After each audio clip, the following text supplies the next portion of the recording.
You're listening to The Other 50%, a herstory of Hollywood. I am Julie Harris Walker. This is a bonus episode. This is Kool Marder telling us her tales from the trenches. What do you got? Well, a couple of things first. Everybody asks me how I got my name of Kool. Yeah. Because a lot of people think it's a given name. Well, it was given to me by my girlfriend, not by my parents. I wondered. Yes, and so my real name is Kathleen Ann Roberts. That's the name I was born under. You heard it here first. Yes, and when I was 18, my girlfriend, who we nicknamed Liz Liberal of Orange County, she and I are still friends, by the way, started calling me Kathy Kool of Hollywood. And because I was born in Hollywood, and my name was Kathy or Kathleen. With a K? With a K. And so, because she started calling me Kathy Kool of Hollywood, for some reason the Kool just stuck. Oh, and that's funny. I'm even in the Directors Guild as Kool. So, is that your name? That is my name. And even my own son will go sometimes, what's your real name, Mom?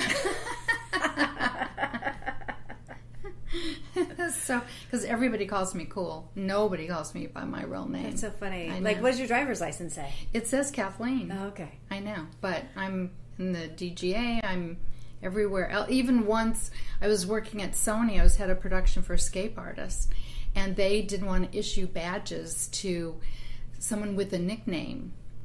And so Gary Martin was in charge of Sony production at the time. So I called him up and I said, do you know who Kathleen Marder is? And he said, no. And I said, well, that's me. And they want to call me by my real name because they refuse to have nicknames on the badges. And he said, I'll take care of it. That was it. So Gary Martin sorted it out. Yes. So anyway, I've been known as Kool since I was 18. Oh, thank you. I've been wondering. Yes, I'm sure. Then, just to go back for a second, I knew from the age of 3 I was sort of destined for the film business. How? Well, because I started biting my little brother, and to show me what it felt like, my mother would bite me. And when I realized what was happening, I went, oh. So I started biting myself and saying, Ricky bit me, Ricky bit me. And so she started biting him. I think he's still in therapy for that. So you should have been an actress, actually. Yeah, probably, but anyway, I had to figure that out. I thought that was pretty funny. That's a good trick. Yes, I thought so. Anyway, so I told you my Satan's Cheerleader story. I have so many stories that I kind of had to boil them down because, I think when you've done over 100 features, and that doesn't even count my time at the AFI. You have 5 hours of stories. I easily have 5 hours of stories, but because I had been associate producer on like 3 or 4 films for Mike McFarland, and he was a producer, and I had, that's where I met Dean Cundy, that's where I met Deborah Hill, that's where I met that group. In fact, I went on to do Halloween with them, the original Halloween. But I had to take all my credits off as associate producer because nobody would hire me. I decided to leave Mike McFarland and strike out because I thought, well, I've got all these credits now under my belt. But people thought you were too qualified? They thought I was too qualified. Well, I'm just to work as what? As associate producer or production coordinator or anything. So I took them all the associate producer credits off my resume and put production coordinator. So the first person to hire me was David Nixay, and I was a replacement coordinator. So he calls me up on the phone, and it's like 7:30 in the morning, and he introduces himself, and he tells me what film he's doing, a film called Call to Glory. It's a pilot for a TV show. And he wants to know if I'm available. Yes, I'm available. And so he says, when can you be here? And I said, well, 11, 12 o'clock. Oh, no. When can you be here? And I said, Like today? Yeah, like that day. He wanted me as soon as possible. Like by 8 o'clock? Yeah. And so I said, how about by 10? He said, yes, okay, all right, I'll see you at 10. And he said, oh, and then as he's hanging up the phone, oh, by the way, tomorrow we're going to Del Rio, Texas. And he hangs up the phone. Does that include me? Oh, my God. So I had never taken a show out of town, and it just so happens that it was the summer, and my son was little then, and he was away at camp. So that worked out. So it worked out fine, but I mean, literally on my way to interview, or I didn't even know. I stopped at Holloway Cleaners, which is still there, just in case he meant me as well. Yeah. And for how long? I knew nothing. It was like, oh, by the way, tomorrow we're going to Del Rio, Texas, and he hung up on me. And I'm like, anybody else would have called back to find out what the heck do you mean by this? He tricked me. So I went into the office, and I was trained by I can't remember who it was that I was replacing, and got ready to go to Texas. So did you go to Texas? I went to Texas, Del Rio, Texas, the next day. For how long? It was probably like a month. It's so long ago, I don't remember, but it feels like for several years, but I'm sure it was. Well, Del Rio, Texas. Yeah, I mean, it was really the armpit of the world. And I met the accountant, Lou Phillips, not the Lou Phillips that's head of Focus right now, but Lou Phillips, the accountant. Anyway, so I left for Del Rio, Texas the next day. And a couple of stories from that film. One is that I was placing bottles of wine, this is how long ago it was, in different drivers' rooms, because they ended up, and the hotel that they went to, their water heater broke, so they had to switch hotels in the middle of the night. It was something like that. And so when I found out about it, and they were working way past when they should have, because they're supposed to have an 8-hour turnaround and blah, blah, blah, blah, blah. So I was placing a bottle of wine in each room. When I came upon a room with the housekeeper, because she had the key to all the hotel rooms. So I opened the door, and there, sitting there, is a huge Rottweiler. Oh. And I went, oh. And as it lunged towards me, I closed the door. Oh, God. And it was like, and it was so silent and so fast. And my heart... It was just going to kill you. It was just going to... There was no barking. They were trained not to bark. So later, when the drivers all came in, this driver came in and said, oh, I hear you saw my wife's dog. And I said, yes, and I'm so sorry I scared it to death. It scared you to death? It scared me to death, and he just broke up. So it was pretty funny, but it did scare me to death. Oh, my God. So another story from that film was that even though I was the production coordinator on the film, I went down the main street, and they wanted to film there, and all of a sudden I'm the location scout. So I went into... Well, you can do that too. And I have done it, and I think they knew that. So all of a sudden I was the location scout. So I went into each store, and I said, we want to film downtown, and we have these scenes, and your storefront we don't need to come into the store, but your storefront may be in the shot. And so, so they all offered to pay me. Seriously? So they didn't know this was our opportunity to shake you down? Right. And it was wonderful. And it was like, and so everybody asked me, oh, how much money did you make? I said, no, I didn't take a dime from it. But really, they all asked me how much money would it cost them to be in the movie. Wow. I know. So did you pay anybody, or were you like, oh, we'll do it for free? No, I think we did it for free. And so we just needed their permission, and I needed them to sign a slip. You gotta love towns that are not wise to film production It was wonderful. It was so nice. Could they pay you? So then my last story from that show was coming home. So, not to be outdone, this show was going to end on a bang. I didn't know any better, and thank goodness I was traveling with Lou Phillips. The van that had us and the actors in it broke down. Oh, no. Now, we're in the middle of a blue state, and it's Sunday. The kids had to be ready to shoot. The actors had to be ready to shoot on Monday. And so I felt it was my duty to get them home. So we went into a store that was the only thing around. There were no cabs, there were no buses, there was nothing. So I made a deal because I had Lou there, and I paid her cash and borrowed her car and left the broken down van there to show that the driver would be back to get the van and make sure it was fixed and get it returned.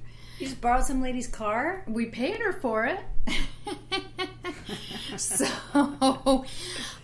wait, what did a blue state have to do with it?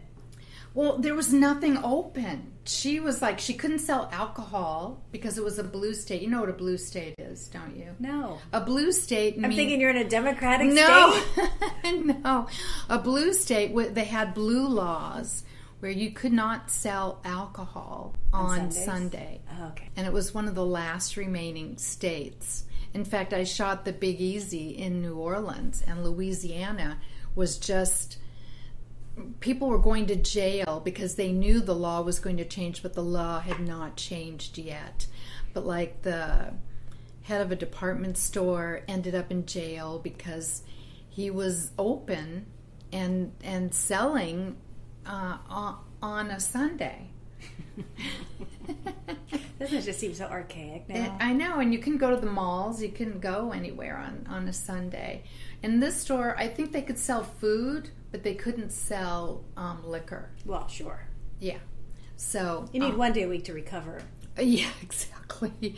So anyway, so I piled all the actors on top of the luggage in the pickup truck that was accompanying the van, not even thinking about insurance or anything like that. So I piled all the actors wanted to. They didn't want to ride in the car with us. They were younger and they were like kids, you know. And when do you get to ride in the back of a pickup truck? Yeah, and so they piled on top of and my aim was just to get them to the airport, get on this plane and get them home. So you made it happen. I made it happen. So, and I think Lou was kind of like, what? Give me your money. So anyway, so I got the kids to the airport and us. And what I didn't know was that at the other end, nobody had told the driver that we would have all the boxes, all the production boxes. Lou had all his accounting stuff. I had all of my production stuff. I don't know, we must have had 20 boxes. So what did they pick you up in? In a van with one woman driver on a Sunday night. So you were loading all the stuff in the van. So not only were we all, the three of us, loading everything into the van, because the actors each had a car to take them. It was just us, you know, the crew that had the van. And then we had to lug it all upstairs to the office. So that's how I ended Call to Glory, was I was lugging everything upstairs. Well, then did someone get the truck back to the lady and... Don't know. I'm sure they did. I don't know. Don't care. She got her $100, and which at that time was a lot of money. So, anyway, the things you do. So that was one film. So then I did, one of the films I did was The Big Easy, which I shot in New Orleans, and shot it with my husband, who was the transportation coordinator. And I was the production coordinator on the show. So there were many, many stories on that show. I mean, so many, too many to go through here. But anyway, because we shot almost all nights and we shot 6 days a week. So, you know, Saturday night into Sunday, we'd have the rest of Sunday off and start again on Monday. God. It was awful. Anyway, but one day I was in the office, and I had set up with my soon-to-be husband. He wasn't my husband yet, David Marder. This was before cell phones. So we just had beepers. Mm-hmm. So if I did 999 as on his beeper, that meant drop what you're doing and call me immediately. So I got this Federal Express packet, and it was addressed to me, and I think it was like a Thursday or a Saturday or something. Anyway, we got a Federal Express, and I that's how you communicated with the main office in LA, is all the Federal Express packets. This was before fax, this was before anything. So I opened the packet, and it was full of cocaine. Just to you. It was addressed to me. Oh my God. And I was like, oh my God, what am I going to do? What were you supposed to do with that? I have no There was no idea. Note? Like, hey, Kool, take this to Donald Trump for the debate? No. Which everyone thinks he was on last night. But Just kidding. Yes. So I didn't know what to do. So I put it back in the packet, because as I pulled it out, I was like, oh my God. So I shoved it back in the packet, and then I did 999, 999, 999 to David. So he calls me from a payphone as soon as he can, which is like 10 minutes later, and I'm just dying. And so he says, well, why don't you take the packet, because the slips, and they're still that way today, go in and out of this plastic wrap. So he said, yours obviously got confused with someone else. Obviously. So he says, just put it in a new package, seal it up, put your slip in it, and throw it in the drawer and see who claims it. Say you haven't had time to open it yet.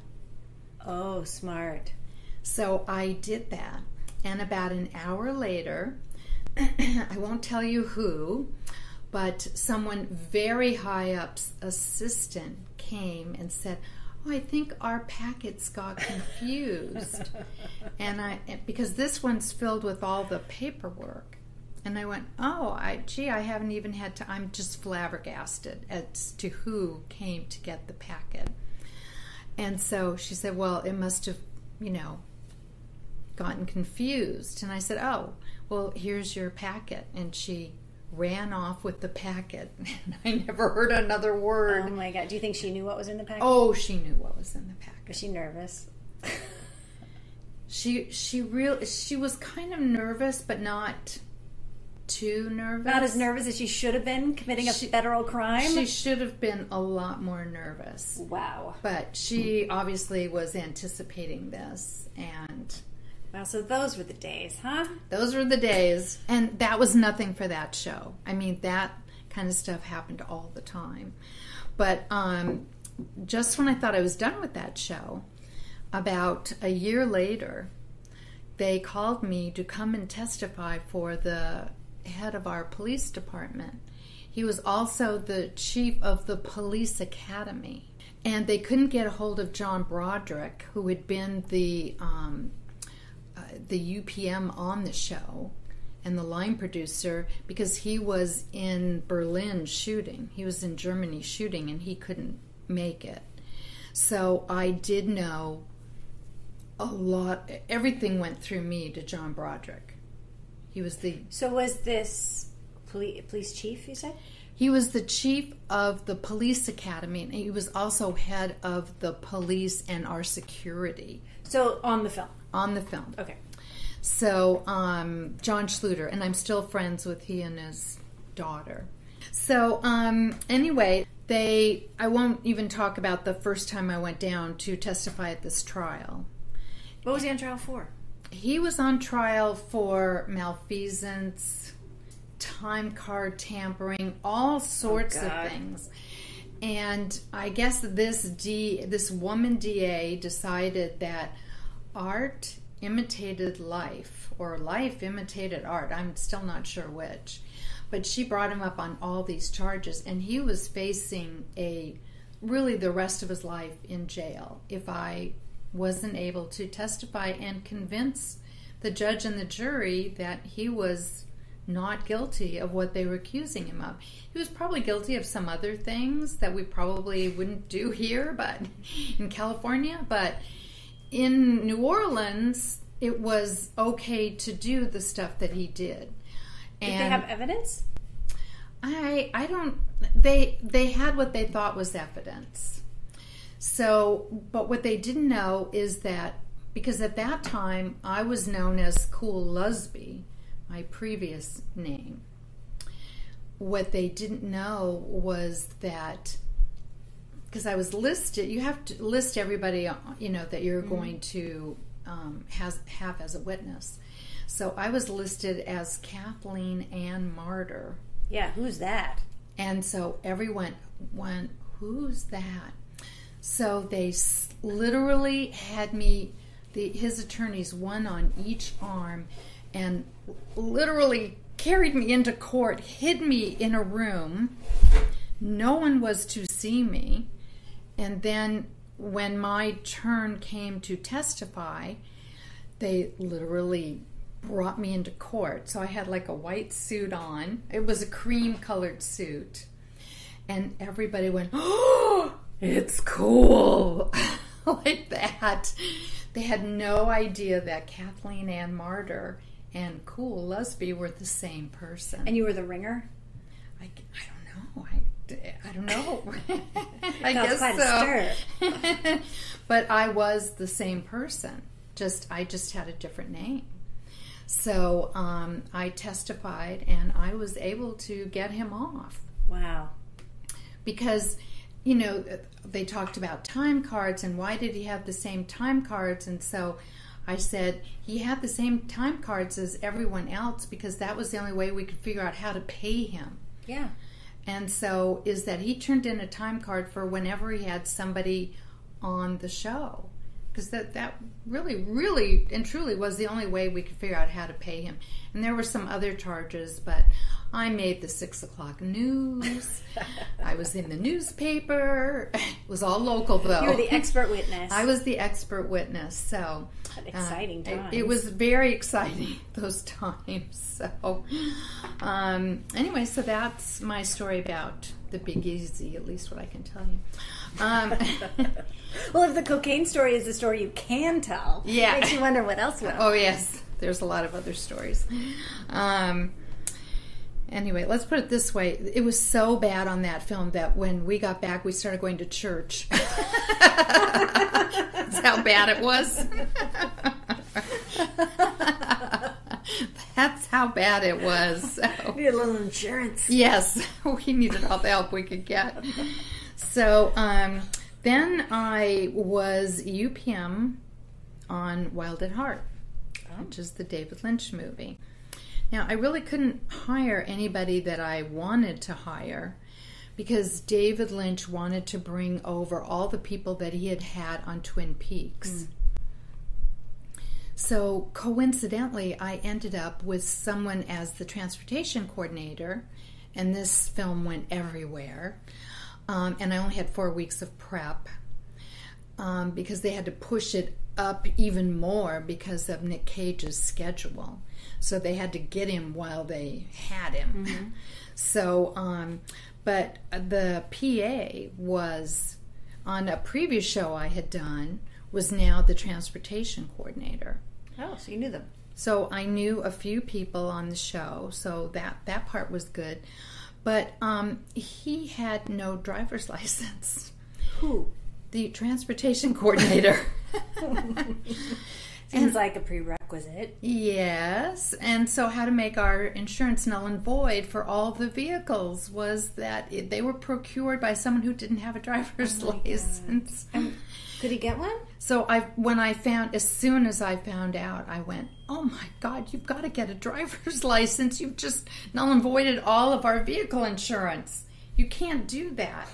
So he went, okay, so I'm going to have to take time off for work. I said, okay, it's quite all right. Go ahead and do that. Yeah. So he went and did that. And so that was one of the stories.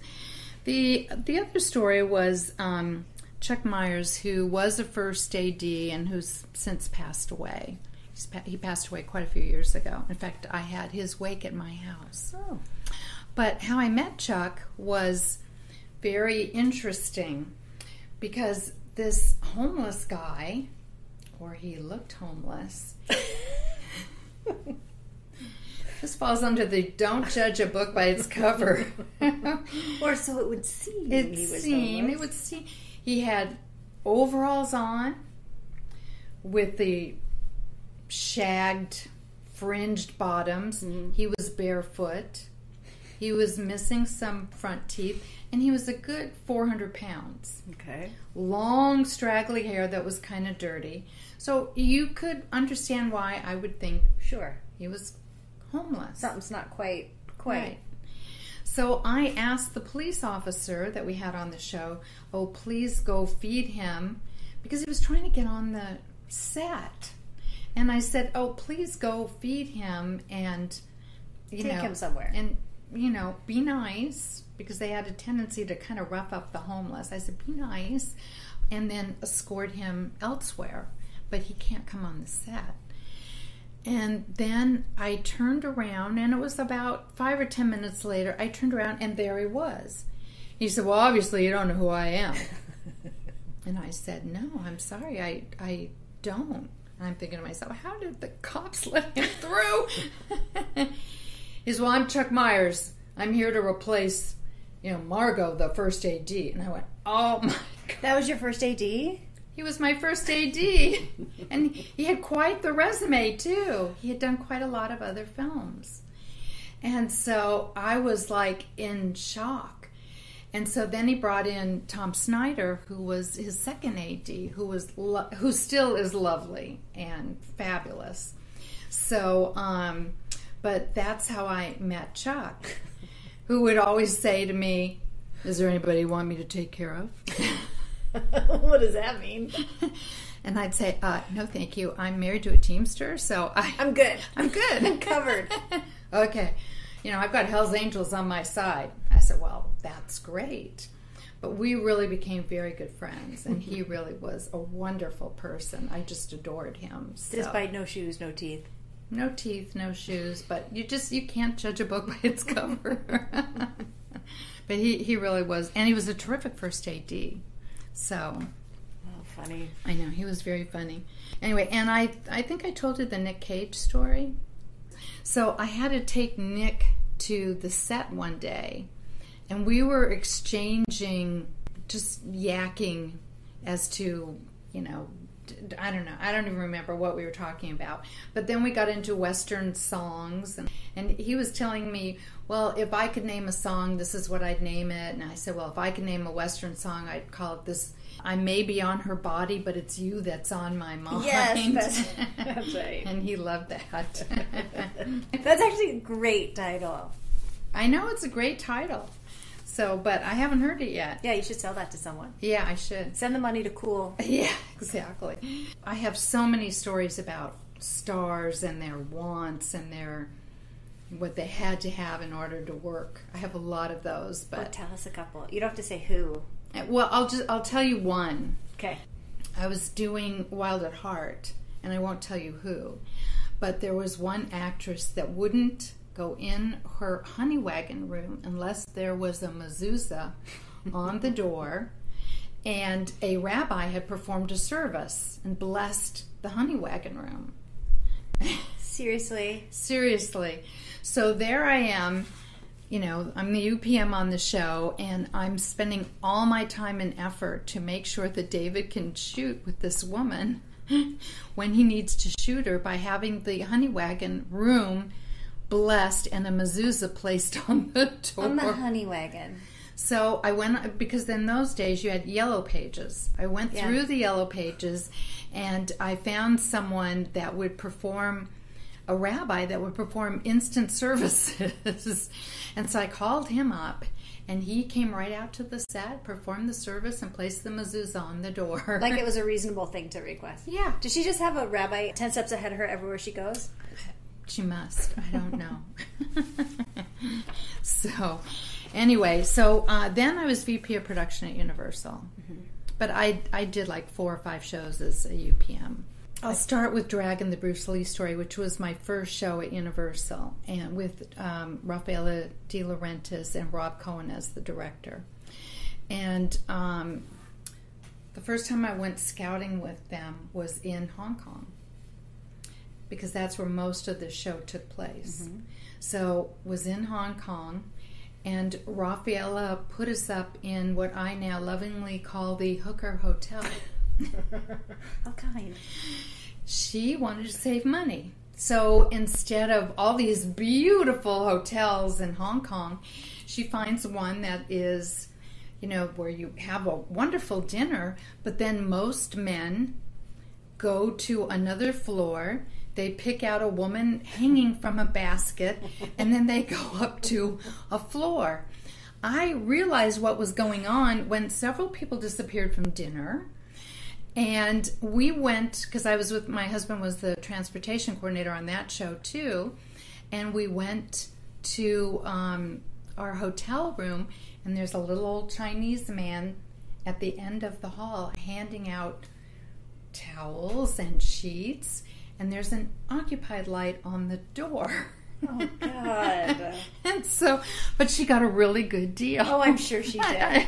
I love that they were hanging in baskets. Oh, it was unbelievable. Just unbelievable. So another story is scouting in the helicopter. We were doing, I believe it was Dragonheart. I did like 4 or 5 shows with her, and several of them were in Bratislava and the Tadros Mountains and surrounding area. But so I believe it was Dragonheart. So we're scouting castles. And I'm as you do. As I, everybody does. And so it's my first time in a helicopter, and they're all remarking, wow, that's amazing. You're not throwing up. And I didn't want to tell them I'm so nervous. I'm not going to throw up. I'm like holding my breath the whole time I'm in we're in a Russian-made helicopter. God knows how old it is. And we keep banking around these castles. Oh, God. And so it's starting to rain. And I'm going, it's starting to rain. And so Rafael is starting to get nervous because what I didn't know until we landed, and we landed in an open field, because the door flew open in the rain and on my side. Up in the air? Up in the air. We're up in the air, and as we're banking, the door flew open in the rain. So I'll never forget, the camera assistant's name was Igor.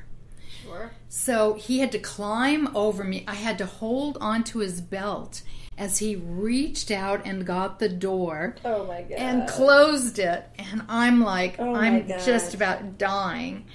And so then... Literally. And so then he landed, and I'm thinking to myself, he landed the helicopter, and Rafael is like, I've got to get out. My brother died in a plane crash, and I didn't want to be another De Laurentiis that died in a plane crash. My God. And I'm like, oh my, and I'm like, I'm still shaking because, we landed in an open field, and it took a while before we could get back on the helicopter, but there was nothing around. We had to get out of there. She had to go back up in the helicopter to get home? We had to go back up in the helicopter to get home. At least I was with Donna Smith, who was the head of production at Universal, so I figured, well, if I died in the crash, I'll at least be mentioned, because I'm with all these other people that are pretty well known at the time. At least you make the Hollywood Reporter. Yeah, at least I'd make the Hollywood Reporter, so. Small comfort. Yes. So I think it was still on that show. Michael Menzies was the accountant, and he called me at about 2:00 in the morning and crying. He was so upset. It was his birthday, but somebody blew up the safe. What? That's what he said. How can they blow up the safe? They're going to think I did it. Aww. And I went, Michael, you have no blow-up experience. No one thinks you could pull that off. No, nobody thinks you could pull that off. And so he was just beside himself. And it was his birthday, so he was just in shock. And the guard that was on duty, no, I didn't hear a thing. Oh, really? It's like, really? I think this is an inside job. It always is an inside job. So it was, but they took several $100,000 of money. Oh, God. Because a lot of the crew, when you shoot in Eastern Bloc countries, at least then, had to be paid in cash. It's cash, yeah. It's just a cash deal. So he was just about to pay everybody, and they broke in. So it was obviously an inside job. God. But So I'll wrap up that story with the beach story, which was on Daylight. David, my husband, was the transportation coordinator. So he was down there with Rafaela and Rob Cohen and all that. And so Rafaela used to, like on the weekend, she would organize an outing. So that her friends could go with her. And so she took them all to the beach. So David went to the beach. So David's sitting there, and Raphael's going, I should talk to Kool. Do you think she's up yet? And so he takes his wedding band and he slips it past his knuckle and he goes, yeah, she's up now. And she goes, how do you know that? Oh, she made me install a beeper and a light and a buzzer and all that above the bed. So she's up now because I slipped the wedding ring past that. God is going to get you for saying that. And just then, literally, an umbrella flew off and hit him in the head. So that was God getting even. Oh, that's funny. I know. Thank you, Kool. You're welcome. Anytime. You've been listening to The Other 50%. I'm Julie Harris Walker. And thank you to Kool Marder for telling us her stories. And special thanks to Jonathan Lucas for editing, Jay Rowe, Danny Rosner, and Allison McQuaid for the music. Please find us on iTunes and subscribe and leave a review, and on our website, theother50%.com, all spelled out, for added features and bios of our guests. Thanks for listening. See you next time.